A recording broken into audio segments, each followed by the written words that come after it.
नमस्कार। आज हम जानेंगे ऊष्ट्रासन के विषय में। ऊष्ट्र आसन, ऊंट के समान आसन। ऊंट के समान अगर हम बैठते हैं तो हमें क्या फायदा मिलेगा? ऊंट के समान बैठने से सबसे बड़ा फायदा जो होगा वो आपके फेफड़े जो हैं वो मजबूत होना चालू हो जाते हैं। दूसरा, आपका पाचन तंत्र बहुत मजबूत होना चालू हो जाता है। और साथ में लोअर एब्डोमिनल मसल्स जो हैं या फिर कोर एब्डोमिनल मसल्स जो हैं, वो मसल का सीथ पूरा का पूरा जो है, जिसको रेक्टस सीथ बोला जाता है, वो मजबूत हो जाता है।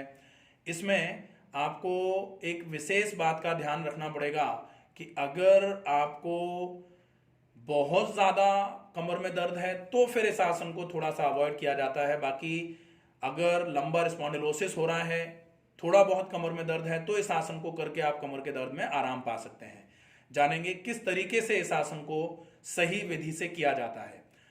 बैठ के करने वाला आसन है, इसलिए बैठ के करने वाले आसनों की स्थिति पोजीशन होती है दंडासन। दंडासन से हम दोनों पैरों को एक एक करके मोड़ते हुए वज्रासन की अवस्था में आएंगे। दाहिने पैर को मोड़ा, दाहिने पैर की एड़ी को दाहिने हिप के नीचे ले गए, फिर बाएं पैर की एड़ी को बाएं हिप के नीचे ले गए, वज्रासन की अवस्था में आए। वज्रासन से हम नीलिंग में आएंगे, घुटनों के बल खड़े हो जाएंगे। घुटनों के बल खड़े हो गए। अब हमें विशेष ध्यान रखना है कि अगर हमारे घुटनों में थोड़ा बहुत भी दर्द है तो हम इस आसन को करते समय घुटने के नीचे या तो कुशनिंग अच्छी होनी चाहिए। मैट अगर हमारी 6 mm के आसपास की है तो हम कर सकते हैं, और अगर मान लीजिए 6 mm की मैट नहीं है तो एक पिलो का यूज कर सकते हैं। घुटनों के नीचे एक पिलो पर हम अपने दोनों घुटनों को टिकाएंगे और उसके बाद इस आसन का अभ्यास। पिलो किस तरीके से लगाया जा सकता है एक बार डॉक्टर मेघा बताएंगे। पिलो है, पिलो सामने रखा हुआ है, दोनों घुटनों को पिलो पर रखा। इस तरीके से आप पिलो पर दोनों घुटने रख सकते हैं। दोनों पैर आपके बिल्कुल सीधे हो गए हैं, अभी घुटनों के बल आप बैठे हुए हैं। अब दोनों हाथ आपके शरीर के बगल में हैं। श्वास भरते हुए दाहिने हाथ को ऊपर उठाना है, सामने की तरफ से ऊपर उठाया, पूरा ऊपर ले गए आसमान की तरफ, और श्वास को छोड़ते हुए दाहिने हाथ को दाहिनी एड़ी पर लगा दिया। अब श्वास भरते हुए बाएं हाथ को उठाना है, बाएं हाथ को उठाया, आसमान की तरफ ले जाते हुए बाएं हाथ के पंजे को बाईं एड़ी पर लगाया। ये दाहिना हाथ दाहिनी एड़ी पर, बायां हाथ बाईं एड़ी पर लगाया हुआ है। ये होगा बैकवर्ड बेंडिंग पोज। अब गर्दन को पूरा आपको लटका देना है, गर्दन से पूरा पीछे की तरफ बेंड कर जाना है और कमर को आगे की तरफ धक्का मारना है। कमर से आगे की तरफ जाना है, गर्दन नीचे की तरफ हैंग कर देनी है। ये होगा ऊंट के जैसा आसन, ऊष्ट्रासन। श्वास को छोड़ते हुए आप गए थे तो श्वास को भरते हुए आप दाहिने हाथ को पहले ऊपर उठाएंगे और श्वास को छोड़ते हुए दाहिने हाथ को आगे ले आएंगे। फिर श्वास को भरते हुए बाएं हाथ को ऊपर उठाते हुए बाएं हाथ को श्वास छोड़ते हुए दोनों हाथ सामने की तरफ आ जाएंगे। एक तो तरीका यह है। अगर मान लीजिए आपके हाथ टखनों तक नहीं पहुंच पा रहे हैं किसी भी कारण की वजह से, या आप बिगिनर्स हैं, पहले पहले शुरुआत कर रहे हैं ऊष्ट्रासन करने की, तो फिर आप दोनों हाथ इसी अवस्था में, नीलिंग की अवस्था में, घुटनों के बल खड़े होकर के दोनों हाथों को कमर पर रख लेंगे। कमर पर रखा, दोनों हाथ कमर पर इस तरीके से हाथ रखेंगे कि आपका जो अंगूठा है वो पीछे की तरफ रहेगा और चारों उंगलियां आपकी साइड्स की तरफ से आगे की तरफ आती हुई रहेंगी। अब आपको श्वास को भरना है और श्वास को छोड़ते हुए आप पीछे की तरफ जाएंगे।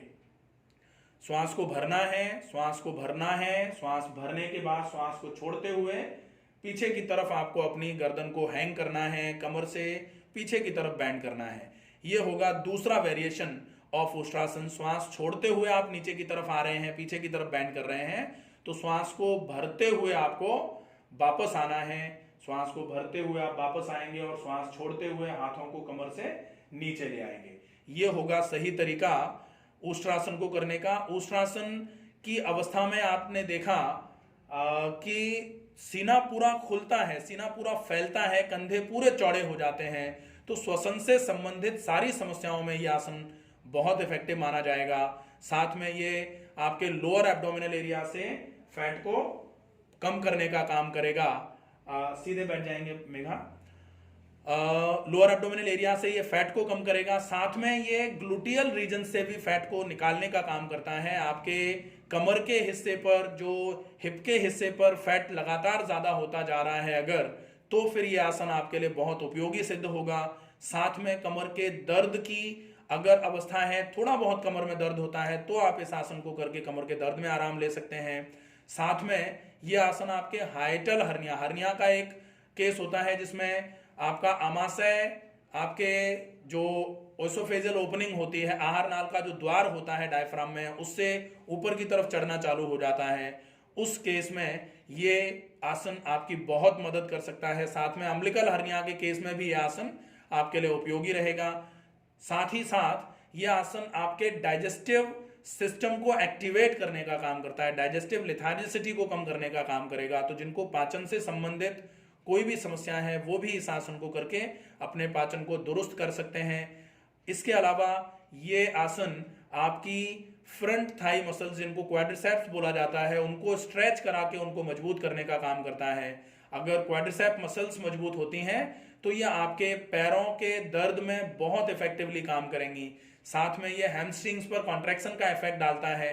तो हैमस्ट्रिंग्स भी जब आप बैकवर्ड बेंड कर रहे हो तो आपकी हैमस्ट्रिंग्स कॉन्ट्रैक्ट हो रही हैं, जब आप वापस आ रहे हो तो वो रिलैक्स हो रही हैं। अल्टरनेशन ऑफ ये जो ऊष्ट्रासन है, अगर आप 3 से 4 बार इसका रिपीटेशन करते हो तो ये हैमस्ट्रिंग मसल्स की स्ट्रेंथनिंग में भी बहुत इफेक्टिवली काम करेगा। तो ये होगा आपका ऊष्ट्रासन के बारे में। ऊष्ट्रासन से संबंधित अगर कोई भी प्रश्न आपका बचे तो आप कमेंट बॉक्स में लिख करके अपने प्रश्न को पूछ सकते हैं। आपके प्रश्न का जवाब जरूर दिया जाएगा। स्वस्थ रहिए, सुरक्षित रहिए। नमस्कार।